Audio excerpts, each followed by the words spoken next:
আৰু সংবিধানৰ যিখন কনষ্টিটিউশ্যন হয় তাত পাৰ্ট 1-ৰ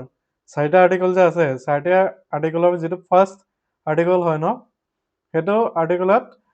মানে ইণ্ডিয়াৰ টেৰিটৰি কি হ'ব তাত কি হ'ব সেইখিনি ডিফাইন কৰা হৈছে আৰু আৰ্টিকল 2 আৰু আৰ্টিকল 3 আৰু আৰ্টিকল 4 এই 4টা টেৰিটৰিৰ লগতে জড়িত হয় আৰ্টিকল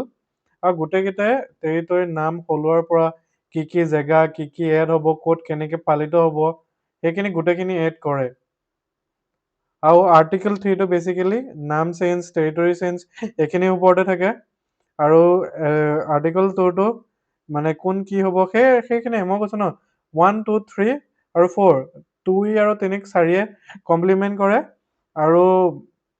1 নম্বৰ ৰুলটোত ইণ্ডিয়াত কি আছে কি নহয় ইউনিয়ন ষ্টেট নে আকৌ ইউনিয়ন টেৰিটৰিজ আছে সেইটোৱে কৈছে আমাৰ যিখন ইণ্ডিয়া ডেট ইজ ভাৰত হয় এখন ইউনিয়ন অফ ষ্টেটছ বুলি কোৱা হয় আৰু তাৰ লগতে কেনেকৈ ইউনিয়ন অফ এটা গোটেইখিনি ইউনিয়ন টেৰিটৰিজৰ পৰা আদি কৰি ষ্টেটৰ পৰা আদি কৰি গোটেইখিনি তাত ডিফাইন কৰা হৈছে আৰু ইয়াত কেনেকৈ 2 নম্বৰত নতুনকৈ জেগা কেনেকৈ এড কৰিব পাৰি তাত লিখা হৈছে 3 নম্বৰটোত নিজৰ যিবিলাক টেৰিটৰি আছে সেইবিলাক চেঞ্জেছ নাম চেঞ্জেছৰ ওপৰত আছে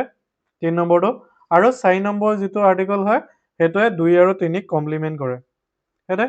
ইমানখিনি পাৰ্ট 1 আৰ্টিকল 4টাত গম পোৱা যায়